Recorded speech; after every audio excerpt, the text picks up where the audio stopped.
pleasure now to bring on Conor Orr of Sports Illustrated, a man who you've seen, Zach, from a young age, and you've risen together to the heights of the industry. How are you, Conor?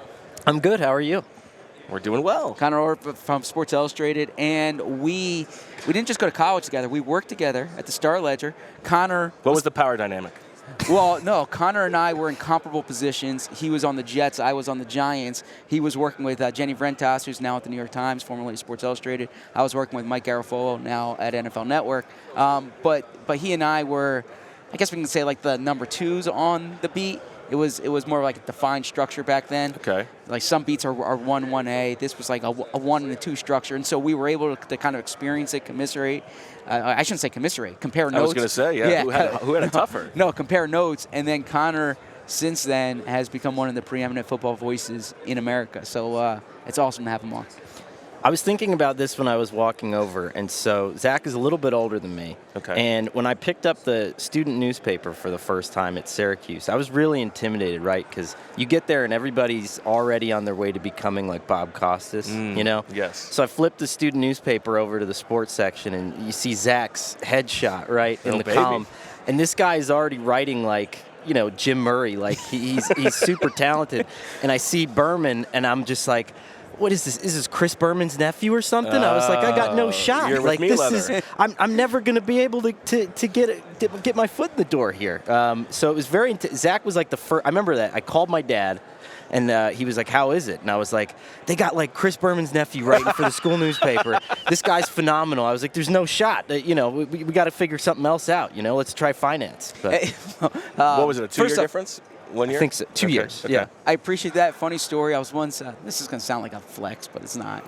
Everything's a flex when you're as talented as you. I was once in Andy Reid's office, and he made a joke. He said, "I thought you might be related to Chris," and then I kind of saw you guys.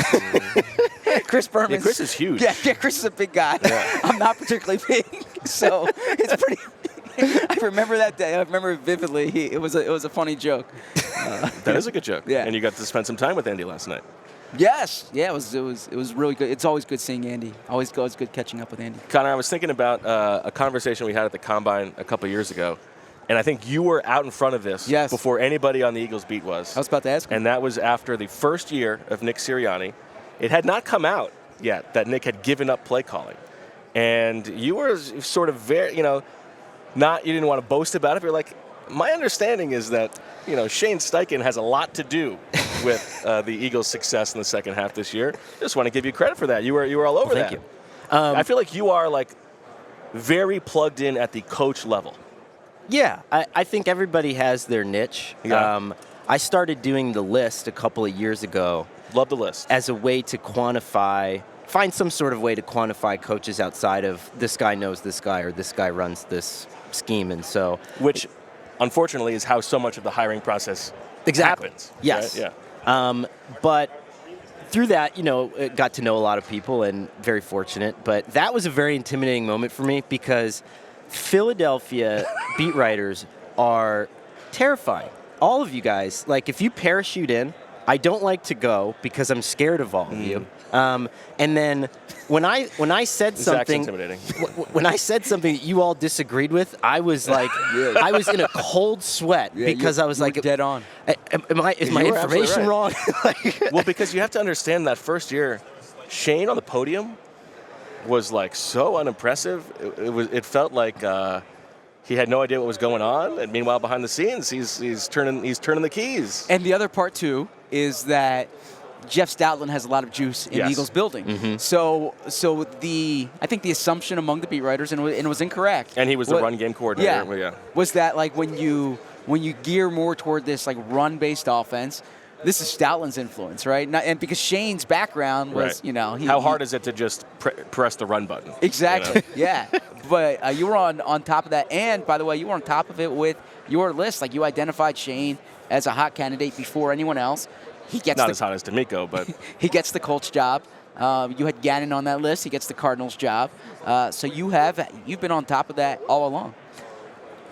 tough year this year. My two top candidates were Ben Johnson and Ejiro Evero, but they both got interviews. I mean, Ben Johnson would have got a job if he Ben wanted Johnson the job. would have gotten a job if he. But the thing that was amazing about Shane was I talked to Phillip Rivers and just about kind of what kind of coach he was at that time. Back when we were talking about it, and he said, he's like, how I throw the ball funny, and he's like, well, Shane would. When he was calling plays, or when he was designing stuff for me, he would like drop back and kind of pretend to throw like me, so that he could understand that there's certain reads and there's certain things that I'm going to look at that are going to be uncomfortable uniquely for me. And I think that Shane understood with Jalen specifically that what Jalen's thing was he needed to see the defense a certain way before the snap. And if things looked right to him, then he could play with confidence. And so Shane was really good at lining all that stuff up for Jalen, right? And I think you saw what happens when you don't have that kind of that concierge service or whatever it is behind the scenes this year. So talking to as many coaches as you do, how do you feel about the setup that is now going to be in Philadelphia, where it's a bit of a Frankenstein of people being brought in from different places?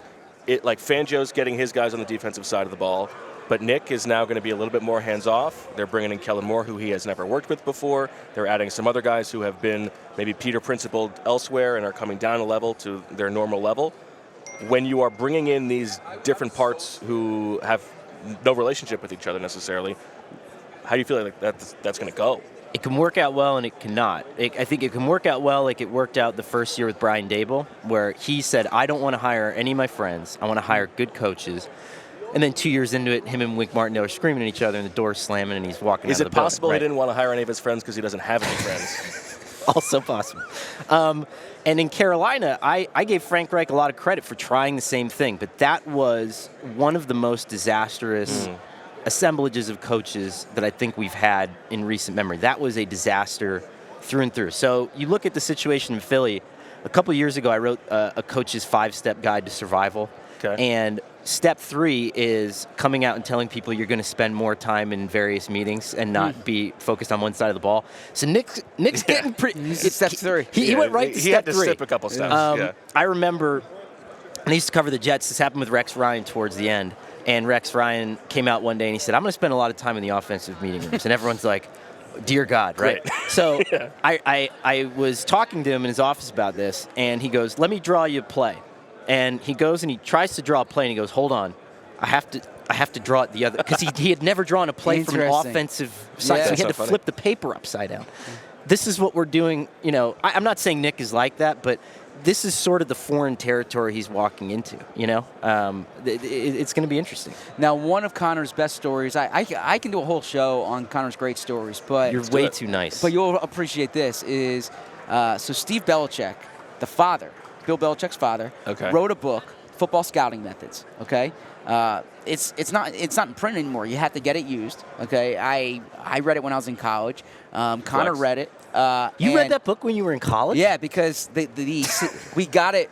The Syracuse library was able to get it, I think, from Cornell's library. I don't know, but they had like a library trading system, so I was able to get that out in college. But anyways, I bring this up because Conor didn't just read the book, okay? This is what Conor did. He then went to a game, and he scouted the game using Steve Belichick's methods. An amazing idea, well executed, terrific story. I bring that up. You're licking your lips in the stands.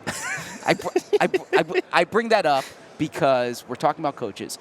There were rumors, I think well-founded rumors, that the Eagles were interested in Bill Belichick had they moved on from Nick Sirianni.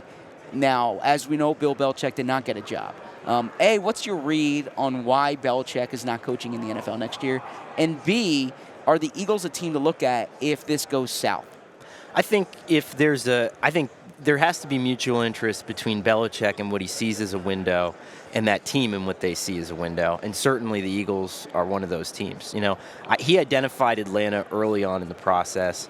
I think that Las Vegas was also on his radar, but much less so. I think Atlanta was sort of the one that he identified as the failing asset that I could come in real quick and I could flip this thing around. Philly, if that was on the table, is comparable in almost every way to Atlanta in that situation. Plus, they have a much better quarterback. Right. And the amount of veterans there, I think he has cachet with that generation of guys, that group of guys. I think it would work, and it's the perfect safety ripcord for them to pull for a year or two, so long as Howie and everybody else doesn't mind taking a step back, because I do think that that's a big part of what Belichick still wants. Now, would he respect them enough to kind of have some sort of mutual relationship there? I don't know, because it didn't work out in Atlanta that way. Yeah, I mean, my sense is that Howie would not want Right. that. I think you saw that he wanted Nick to stay. He wanted to. They were calling around to help fill that coaching staff. I don't know that he would want that power dynamic with Bill. I also don't know that if things go so badly this year, then they would go to Belichick. I feel like then they'd be wanting to start fresh. This year it felt like it made sense to me more if they were going to move on from Nick, because it is a little bit more turnkey. Like what the case that I've made is that to the Eagles, to some degree, coaches are kind of fungible. The roster is king. And if you're going to just try to get the most out of the roster, it's what you've seen them do. They want to get these high floors with Vic Fangio and Kellen Moore. If you brought in Bill Belichick, you're squeezing the lemon, like squeezing the juice even more. I don't know Belichick well. I don't know him really at all, honestly. So I should say. I mean, you I don't have know read Belichick. more yeah, about him but I don't than know. I don't know Belichick. most humans. I should frame it like that. I don't know Bill Belichick. What I've heard about him, and Conor can back this up if it's true or false, is that he has a reverence for the NFC East. Like, the Giants organization still means a lot to him. His time with the Giants, he holds dear. I would imagine he has his eyes on those three NFC East situations, the Eagles, the Giants, and the Cowboys. Because I think each of those are potentially, if it goes south with any of those teams, then I think there'll be a new coach next year. If you were to be able to talk him into pairing him with an up-and-coming offensive coordinator, which I think might be difficult. But here's the crazy thing about Belichick. If you talk to some of the... Have you heard about Josh McDaniels? If you talk to, like, the guys that are, coming up on in the coaching ranks, right? The whatever you... For lack of a better term, I hate saying hot young coaches because it sounds... I don't want to make a comment. Ryans, he comes to mind. Yeah, he's a very attractive young man. I mean, he would be high in my good-looking coach power. Thank you very much. Yeah. He's number one with a bullet to me, but yeah. But all of these coaches talk to Belichick. They know Belichick. He communicates with them. He knows them. And so why not just grab, someone from the Rams and just go to Atlanta and run this thing? And I don't know whether it's loyalty, whether it's an assimilation into a system, but he's still the best defensive coach in the NFL, and I don't think it's close. The other thing when you get talking to these coaches is they still hate playing him more than anybody else. Yeah. And I go back to when Mike McDaniel was lighting it on fire with Miami early on. The coach who messed it up for him and for everybody else was Belichick. And everybody started copying what he was doing, muddying to his first read, doing all this crazy stuff, and everybody else started doing that to the Dolphins after that. He was the one who figured it out. He's always the one who figures it out. He would be a great head coach, and it's mind-blowing to me that he's not in the NFL. It is kind of wild. Now, speaking of defensive coaches, if we can move on a bit here, is we just had Todd Davis sitting in your seat. He's with DNVR, part of the ALLCITY network, Super Bowl winning linebacker. He played for Vic Fangio, and he gave us this story. He's a big Office fan, and he wanted to ask Vic Fangio about The Office because he knew Vic was from Scranton. So two-part question here. One, you're from Scranton. How many people just assume you like The Office because you're from Scranton? And two, the real question here is Vic Fangio, is it going to work in Philly? So, as a sub-answer to the first question, I'm sure that what Vic Fangio said was, I'm not from Scranton, I'm from Dunmore.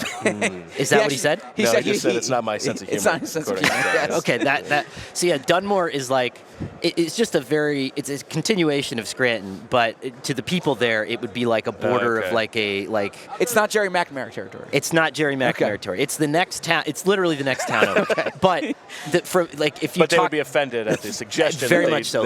How dare you suggest I could possibly be a Scranton man? If you talk to people from Dunmore and you're like, oh, you're from Scranton, that would be some sort of war-torn countries. Hatfield where people, McCoys. yes. Okay. So quick aside there, the Siriannis, they're known as being from Jamestown, New York. Like, if you talk to them, they say, we're actually from West Ellicott, right? Like, you have to make that clear. Like, so it's similar to that. Yeah. Yeah. So The Office was like an amazing gift for me because going to Syracuse, that was like right at peak Office time. Yes. And so That was your cultural cachet. I didn't have a lot of conversation starters. I'm not an interesting guy by any stretch of true. the imagination, Come on. especially at 18 or how old did we start college? 18. Yeah, 18, I really didn't have much going for me. I had my dad told me this. He goes, listen, what everybody does in college is they wear their Letterman's jackets around so that you can see other people from other high schools and you can be like, yo, what's up? So the first night, like that's what kind of disaster I am on campus. I'm walking around Syracuse my first night, and it's hot out. It's late August, I got a high school Letterman's jacket on, and everybody's like, what is wrong with this person? No. So thank God for The Office because it saved me. If you want to tell us you were a high school letterman, you can just tell us right away. I got it. Sports. I got it at the very end by accumulating enough backup minutes. It took me till my last season of high school football to accumulate the minutes for that letter. I'm very proud of it. What position? Center. Oh, good for you. I've dropped a Cerebral. few LBs back then since then. So is Vic Fangio going to work in Philly? I think so. He has the right player set there, and he's got the right complementary coaching there. Miami was a different situation. Mike McDaniel wanted the Vic Fangio system. I don't know if he had the Vic Fangio players. I mean, the Eagles have, depending on how many people they decide to bring back, they have that hardened core, and, especially if they can get some of these guys to come back or whatever they want to do. But I do think Sirianni, too, is a good complementary coach there. He's going to be able to feed off of what Vic is trying to get to those players, and I think tailor a message that fits that. And so all of these years later, is there still a bit of a rivalry between the tag team, you and Jenny, against Zach and Mike? There was never a rivalry. Well, so I was I was an intern and then I graduated to like a clerk. And so clerk was like a word in the newspaper industry back then that was like we can pay him a sub-legal wage and just allow him to subsist there. So Zach was hired from the Post. So it was much a bigger deal for us to have Zach there. So Zach got a phone. And it bothered me to no end for years because I had to pay for my cell phone and Zach had a work phone. And so when I finally got a work phone, I was like, all right, we're like, I've made my way. And now you're calling your dad and being like, guess what? I'm on the same level as Zach Berman. Remember that phone call from 10 years ago? So you know what bothered me about Connor? And this is a compliment to Connor. But if we're doing this, if we want to do it, so on this scale, so I just got hired. No, I took the job because I wanted to cover the NFL and I wanted to work with Mike Garafolo, and it was great. But then a few weeks in, something happened with our Nets coverage, and like the Nets beat writer was no longer there. Okay, and so Connor, they brought Connor onto the beat, to the Nets beat at the time. It was kind of like a temporary role. But all this stuff was going on with them. They had just traded Darren Williams, or they were trading. No, they were going to trade for Carmelo Anthony. Yeah, that's okay. Yeah, and Connor was like at the epicenter of all of this. Meanwhile, I'm writing these like sidebars on Matt Dodge, and I'm there thinking like, man, I've worked my butt off. I've gotten to this point, okay? I'm like, I would love, this is the biggest story in sports right now, and you have Conor there, and Ike. And you put Conor on? Well, no, because I wasn't traveling with the Giants at the time. Like, I would only do the local, so the Giants, I remember there was a weekend when the Giants were in Seattle. I remember this distinctly. And our editor, who was an amazing guy, he is an amazing guy, he's an amazing guy, Drew, and he had me do the New York Marathon, okay? And he made you run it? No, I had to cover the New York Marathon because I didn't go to Seattle. And Connor was in like the Eppies, was doing all this great stuff on the Nets, and I'm there writing about a marathon runner, and I'm like, send me to the Nets right now. I would love to contribute to that. So, yeah, and Connor did an awesome job, and he does an amazing job still. What you didn't know is that they were planning on canceling the Nets beat. And so that was like, what they were basically doing was they were sending me out on a plank, and then they were going to cut the plank. So I took a bullet for you there. I'm glad it worked out, though. That's very funny. Now, you did ask yesterday when we talked about you coming on, you wanted to give your pitch. Somebody come out and buy Sports Illustrated, something that close to my heart, but this is you. This is your vocation.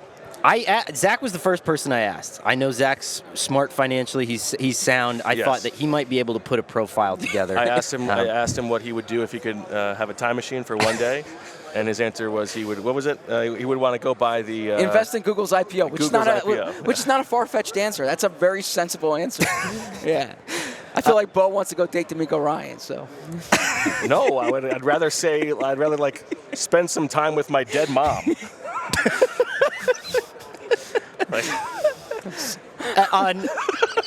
On that, I didn't expect it to take that. Sorry, that's my honest answer. We're being playful. I'm sorry. D'Amico can come too if he wants. I think that would be a fun pair. I will say this. I think that our what's the saying? Rumors of my death have been greatly exaggerated. Something like that. Yeah. I'm so proud of everyone who works there. Everyone's still kicking butt. Is this a show where you can say ass? Okay, we're kicking ass. Yeah. I know Zach, it doesn't work blue, so I didn't want to. Zach is the one who works blue. He drops S-bombs all the time. Does he really? Yeah. Oh, golly. S-bombs, come on. S-bombs, what is this, PG-13? Like, come on. See? So I'd say stick with us, and more good to come. We'll be around. Well, we're excited about it. I think you are doing great work, and all the people at Sports Illustrated. So, Conor, thank you so much for taking time. Thanks, fellas. We all silly like the mayor.